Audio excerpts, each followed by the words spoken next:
निकै गहिरो घाउ लागेको छ। मैले उनलाई सम्झाउन सकेको छैन, बुझाउन सकेको छैन।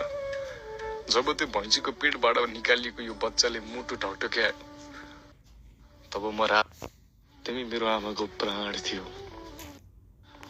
तिमीलाई बचाउन मैले आफ्नो तर्फबाट हुने हरेक कोसिस गरेँ, तर सकिनँ। तिमीलाई यसरी टड्पाएर राखिराख्नु भन्दा बरु मुक्ति दिनु उचित लाग्यो। सक्छौ भने माफ गरिदेऊ मलाई। तिमी पनि आमा नै हो।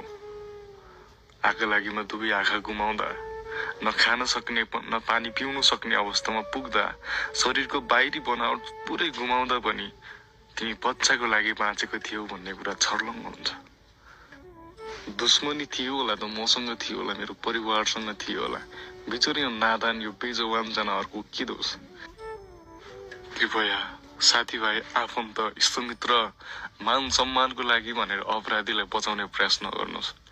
आज मसँग यस्तो खालको गतिविधि गर्न सक्नेले भोलि तपाईसँग पनि त्यही गतिविधि नदोहोर्याउला भन्न सकिन्न। यो घटनाले मेरी आमा विक्षिप्त बनेकी छिन्। उनको मानसिकतामाथि निकै गहिरो घाउ लागेको छ। मैले उनलाई सम्झाउन सकेको छैन, बुझाउन सकेको छैन। जब त्यो भैँसीको पेटबाट निकालिएको यो बच्चाले मुटु ढकढक्यायो, तब म रातभरि राम्रोसँग निदाउन सकेको छैन। ए गुलाब, तिमी सुगन्ध छर्न त आयो, तर मन उजाड भएको बेलामा आयो। ए हरियाली, तिमी हरियोपन जगाउन त आयौ, तर मनमा डढेलो लागेको बेलामा आयो।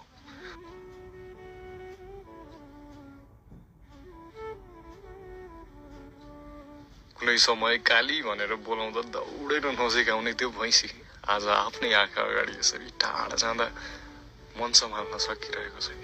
मन भारी भएको छ। मेरो मेन्टल्ली प्रेसर यति हाई भएको छ कि कुरै नगर्नु। यसरी तिमीलाई